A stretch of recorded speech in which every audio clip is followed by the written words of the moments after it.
Today we want to talk about ongoing management, such that we'll be able to complete the instruction of the entire semester. And after a project is completed, developed, then it move on to the operation stage, and where we require daily management and the performance and also the value creation of the project to a great extent is influenced by the efficiency of this kind of daily operation. And from a developer or investor perspective, how to meaningfully control operating cost is a big issue. And different operators have different skill and capacity to improve revenue and to effectively control the cost. So particularly for a real estate operation, the holding horizon usually is very long. After you complete a building, you hold on to this project, this particular property, and you rent it out and you run this property, often the case say 5 years, 8 years, or 10 years. And to demonstrate that indeed this building would be able to have a good net operating income, then that would be the time that for this investor to think about to harvest this particular project and put this particular property on the market, and then maybe move on to the next project down the road. And because your holding horizon is such a long time, so how to realize, how to create a good track of performance in terms of cash flow, etc. And it becomes a very important issue. After all, commercial property are the so-called income generating property.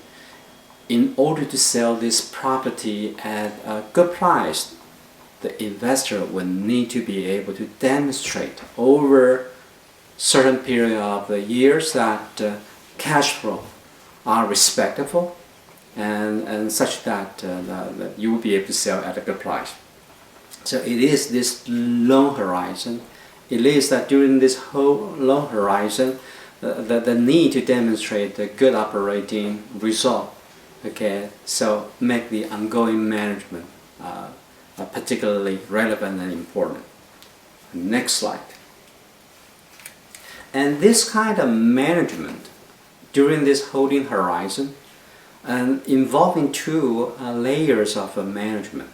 So we have a macro level management, we have a micro level management. At the macro level, we're talking about an institutional investor hold a portfolio of a property. For example, a real estate investment trust may have say 10, 20 office buildings, say in Manhattan. And for this kind of institutional investor hold a portfolio of property, they often think about that which property is a keeper, which property should I put on the market for sale, and am I going to optimize my capital structure when, for example, when the cost of debt is relatively inexpensive, am I going to use a little bit more debt, and vice versa. So those kind of macro level decision involving all of your portfolio asset along with the financing of those assets, and become a big issue for the so-called asset manager. Asset manager is a manager in charge of this kind of macro level decision, the managing the real estate portfolio, think about refinancing, think about possible expansion. I mean that adding more property into the portfolio, and making recommendation for buying and selling property. So here we're talking about asset selection. So that is at the asset management level, at the macro level. At the micro level, we have a large number of the asset, a large number of a property. And pretty much each property requires someone providing on-site daily management. And that including the marketing of the space for this particular property, and thinking about what kind of tenant mixture, what kind of tenant would be a suitable tenant for this particular property. And also, this on-site property manager would need to perform daily service in terms of collecting the rent, in terms of answering all the questions of the tenant on site. So here we're talking about that you might have one group of the professional providing the asset management service at the macro level. At the micro level, maybe for each property, you have a team of a property management team answering all of those daily operations. So you might have one asset management team. You might have a multiple N property management team when you have N properties. Next slide.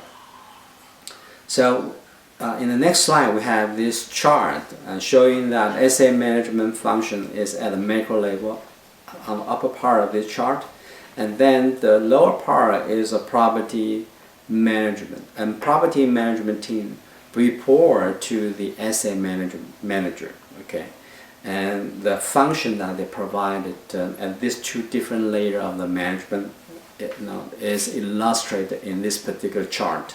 Next slide.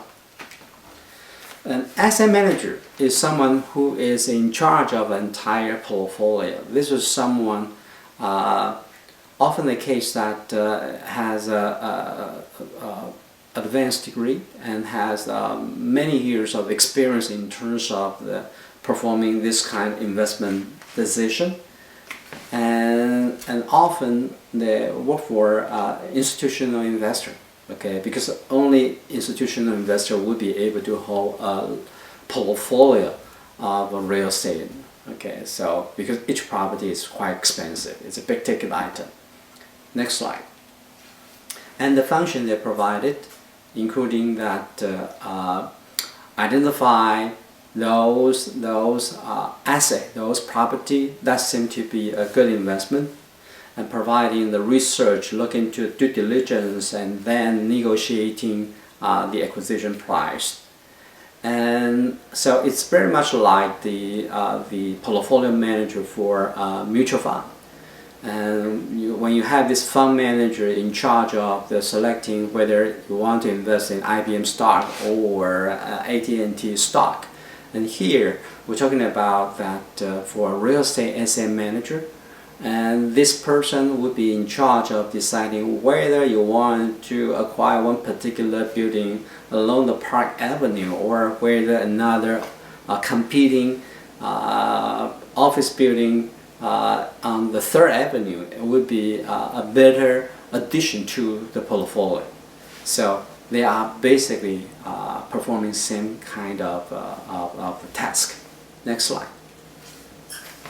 And after the property is acquired, an asset manager would be in charge of the monitoring and controlling operating performance. And those daily operations that would be addressed by the property manager. And property manager are going to report those numbers back to the headquarters, such that asset manager would be able to see them, to evaluate and to monitor those numbers.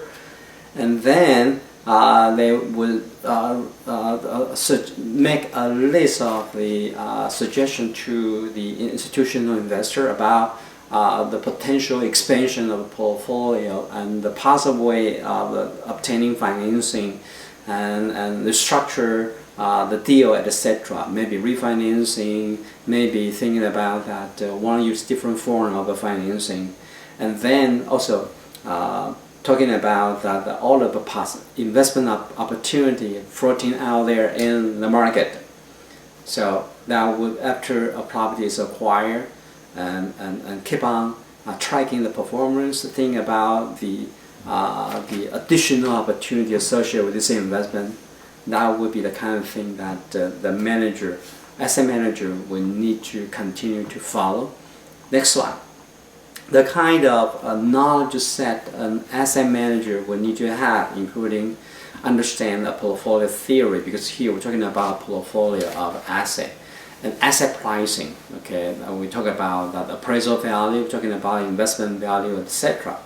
And then we're talking about the understanding of the capital market. Are you going to issuing share to acquire equity financing, or are you going to issue bond to obtain debt financing? Are you going to issue those financing domestically, or you want to do that internationally? And so those are kind of capital market financing decisions that the asset manager will need to perform. And when choosing individual investment, and surely urban economics come into play. You need to understand the implication of the location, you need to understand the growth of the city, etc., such that you'll be able to identify a good investment opportunity. And then you go through investment value analysis, and of course appraisal, establish the most probable selling price currently in the market. And also you need to have the skill to in charge of various teams of a property management team that you hire locally for each of your property. And for someone who working as the asset manager of this entire portfolio, usually has an advanced degree. So in the future, if this is something that you want to pursue, you may want to think about having an advanced degree such as MBA with a real estate track, or a master degree in real estate, or a master degree in real estate development. So there are a variety of the advanced degree that are available out there. And along the East Coast, okay, those more well-known degree are largely located in bigger cities like in Boston. MIT has such degree. And if you're going down to New York, and then Columbia has a degree, NYU has a degree there, and also the City University of New York also have this type of advanced degree. And if you're going down to DC, then you have George Washington, you have Georgetown, you have American University that have such degree. Next slide.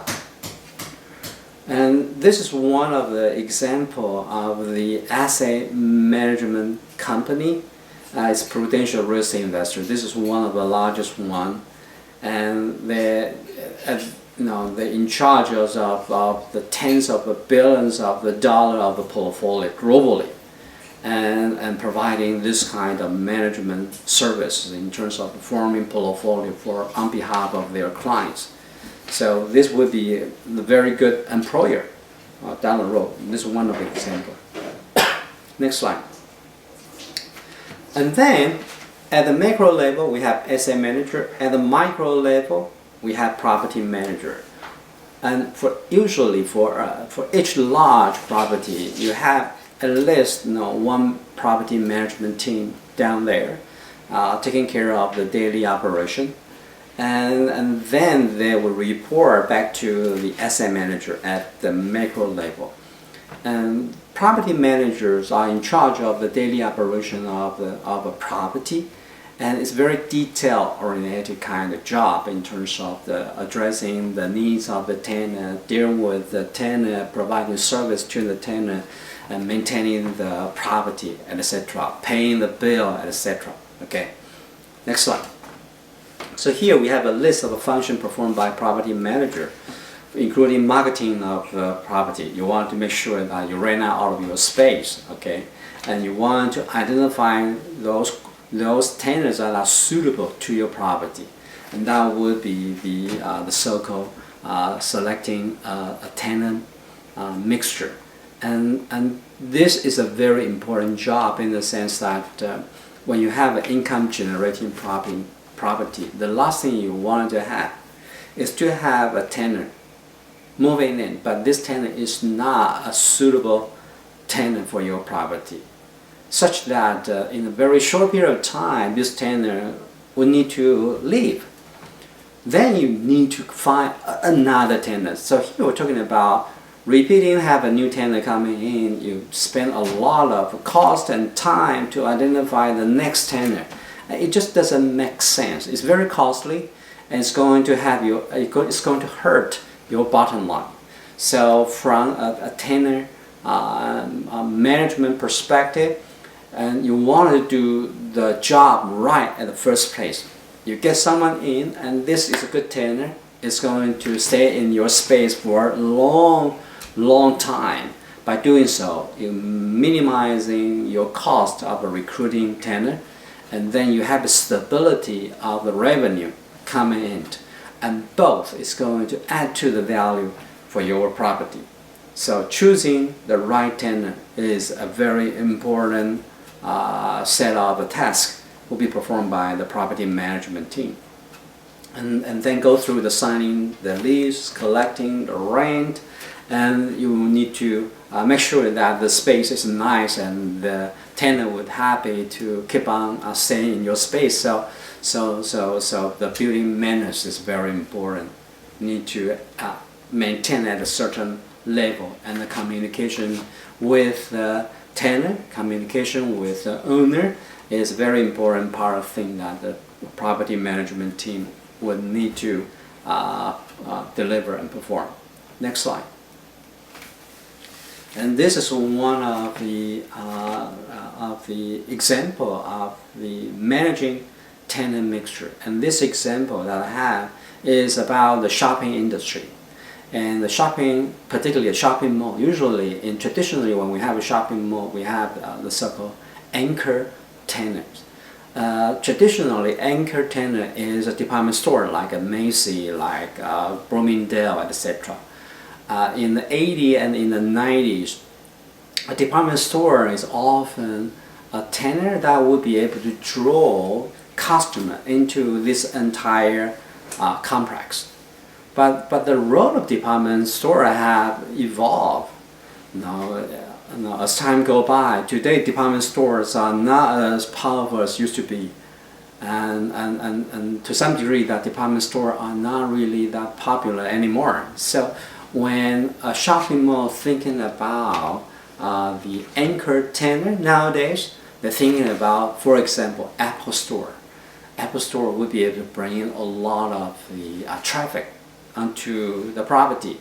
Sometimes LL Bean, for example, is another good traffic drawing tenant. So those are kind of the so-called anchor tenant. That would be the important tenant. For street mall, that could be, for example, something like a Walmart. Having a Walmart in your street mall, then that would be able to draw a lot of traffic onto your property. So sometimes you may offer a rent discount to this type of tenant. Okay, so that is a kind of typical strategy. And next slide.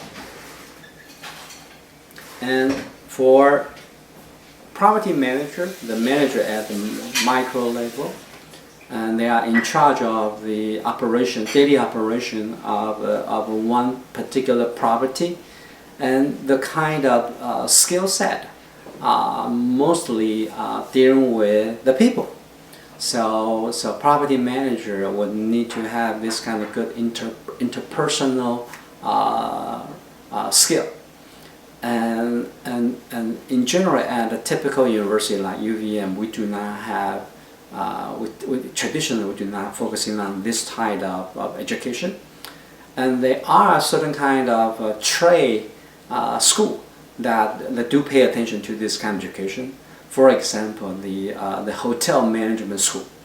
For example, Cornell has a hotel management school, and aware that the student need to have internship with a hotel and go through the daily operation, knowing how to serve the customer. And those kind of skill would comes in handy when we talk about property management, because and also we have a number of professional and trade organizations providing this type of the online teaching. For example, Institute of Real Estate Management and the Building Owner and Management Association International. These are the two institutions provide this kind of training. In the future, if you working in this industry, those would be the kind of direction that you'll be able to obtain relevant information. Next slide. So this is the end of this entire set of the slides that will conclude the instruction of entire semester. And so I would, along with this set of the slide, and I would also send you a video link, and then please also watch that particular video, and I think that you should be able to learn something. And so this is it for this entire semester, and thank you.